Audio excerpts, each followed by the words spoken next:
persons who jump in that role, they would jump in that role and they would play that character. And that is the truth.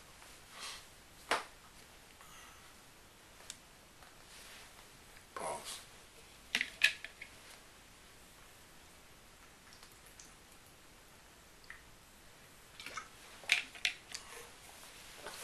Let me also say this.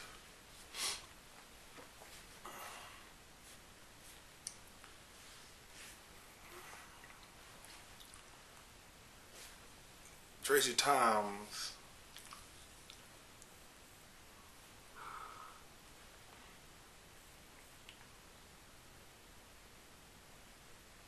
also, this is I'm moving past this conversation I just had.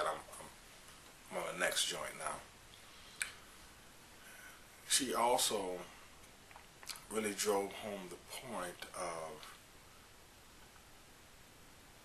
taking I don't remember the exact example she gave, but it was, she had the opportunity to shoot a pilot for a show, and instead of shooting the pilot, she went to work in a small show with some director that she really wanted to work with, and she was bypassing lots of money, and these people started throwing lots of money at her, and she just declined to act in this small show, to work with this director and to work on her skills. And the people that were shooting the pilot, they had never heard of anybody declining such an amount of money or an opportunity before. So what they did is they backed up their shooting date just for her. And she ended up being blessed that such a thing happened, because the person that she wanted to work with ended up dying later. Now, when I go back and when I replay this stuff in my mind, like this, I hate to jump around, but when I'm sitting here, I'm thinking, I'm watching her speak on on the panel.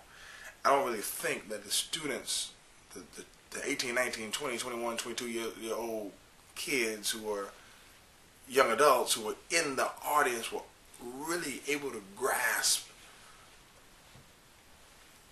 the grandness of the moment, or the opportunity to be in the presence of this woman. Like, this woman she's on some different stuff. You understand what I'm saying? And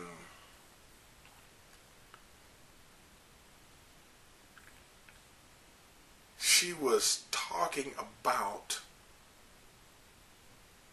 what Malcolm Gladwell speaks about in his book Outliers, about these, I call them like these chronological nodes in life, which are huge turning points to your personal and professional development, but you really can't see them, but they're based on these small choices, and these minor choices, which are really major choices that you make.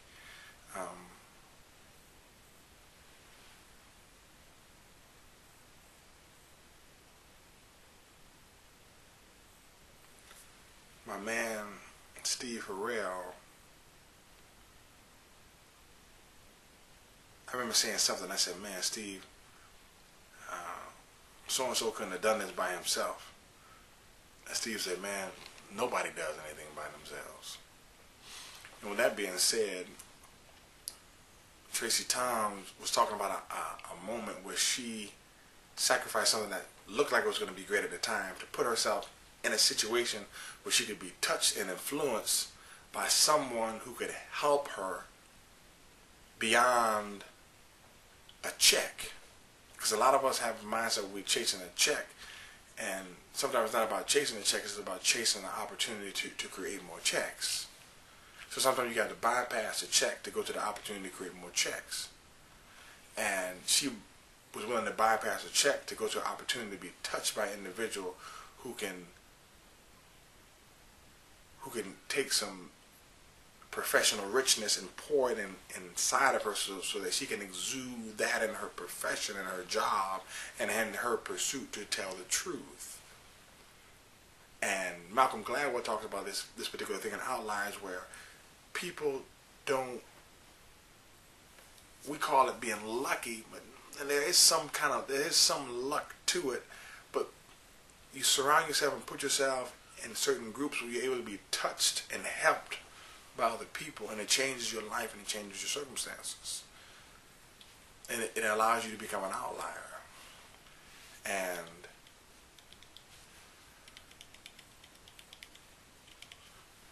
one moment, please.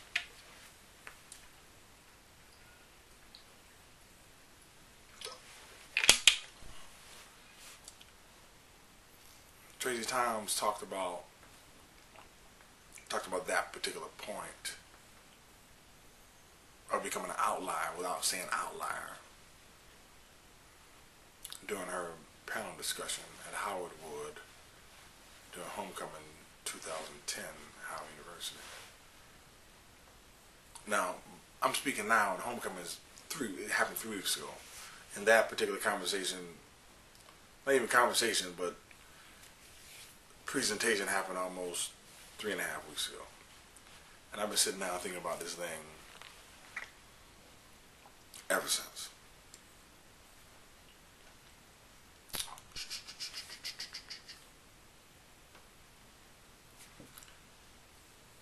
I'm not really even sure how to end this joint, this morning's coffee with Rhadi. All I can say is that there's some things which are on my mind. Man, I let it go and let it rip. You can comment as you like. You can argue. You can talk. You can point the finger.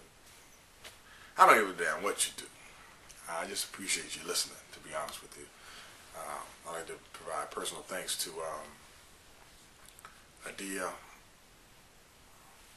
May, Asha, Zandra, and all the other people on the staff that put Howard Wood together. It was absolutely a phenomenal experience. I'd like to provide a personal thank you to Tracie Thoms for clearing her schedule and making time to be a panelist that day. And if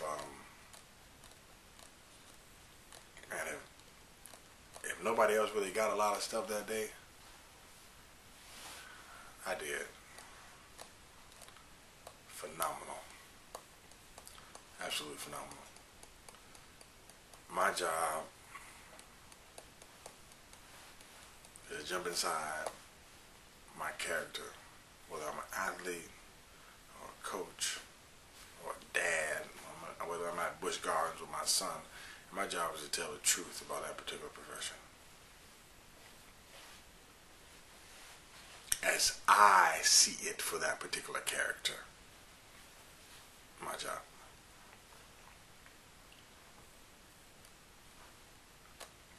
That's it. I went to the Olympics in 2004.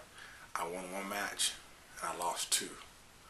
And people can talk and say, you lost to this person, that you didn't beat this guy, you beat. And you know what?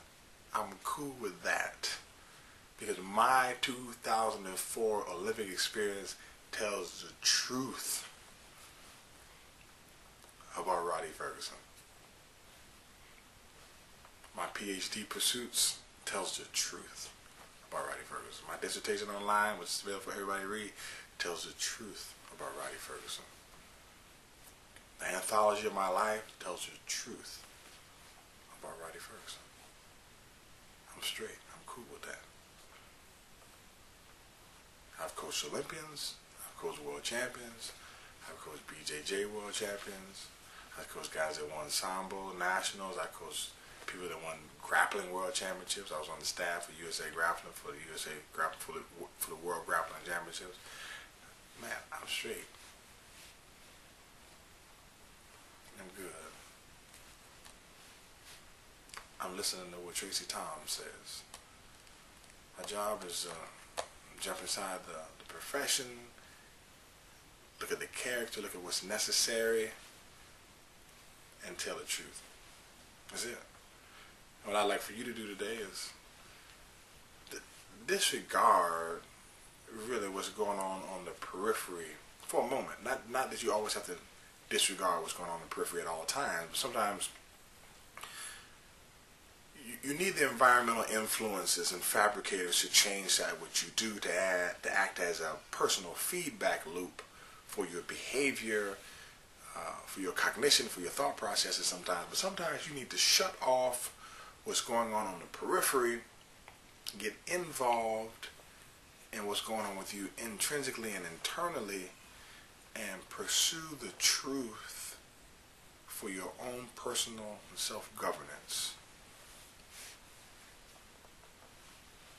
You may have to just sit down for a moment when you get home, and sit down for a moment on your job, close your door, or get inside your cubicle for a moment, and you might have to just ask yourself. You got to say, I'm working as an accountant, I'm working as a teacher, I'm working as a so-and-so.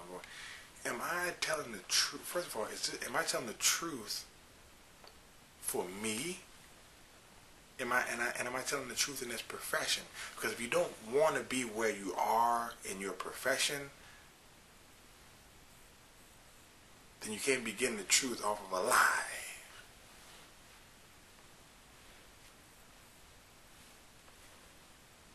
I'll say that again. If you don't want to be where you are in your profession, you can't tell the truth off of a lie. I don't care if you're a sales associate inside the Burlington Coat Factory. There's truth in that particular profession. And if you want to be there, then be there and be in there. And if you don't want to be there, understand that you don't want to be there and tell the truth, because you understand the truth is that you don't want to be there. Even if you don't want to be there, that shouldn't stop you from being nice. It shouldn't stop you from being helpful. You should understand the truth of if you want to be there, if you don't want to be there, if you're determined to be there and work your way up in the company, or if you want to be there and get out of the company. Whatever the truth is for you, understand what the truth is, and then jump inside of that role and tell the truth so you can move to the next area of your life. This is the truth.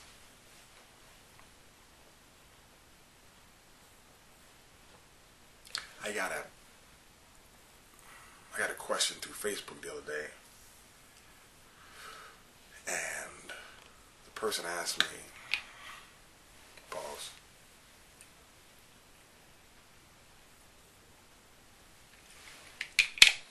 begin. The person asked me,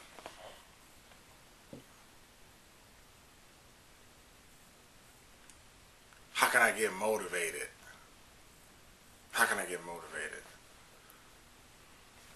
I'd like to answer that question right now. How can I get motivated? I'm going to answer the question by telling you exactly what to do. The first thing I want you to do is I want you to go look up the word motivate. And after you look at the word motivate, I want you to look up the word motivated. I know it sounds silly. Motivated is the past tense of motivate. You got to say I was motivated. So if you've been motivated, if you ask me about motivated, then you've been someone has motivated you before. So all you have to do is go reference the last time someone provided some motivation for you to understand how to be motivated. And if you look at the word motivate, and understand that the Latin root is motivus, which you need to look up too, then you will have the answer to your question if, and only if, you are looking for the truth. So the question isn't, how do I get motivated? That's not a question. That's a wrong question. The question that you should have asked to yourself is, what motivates me?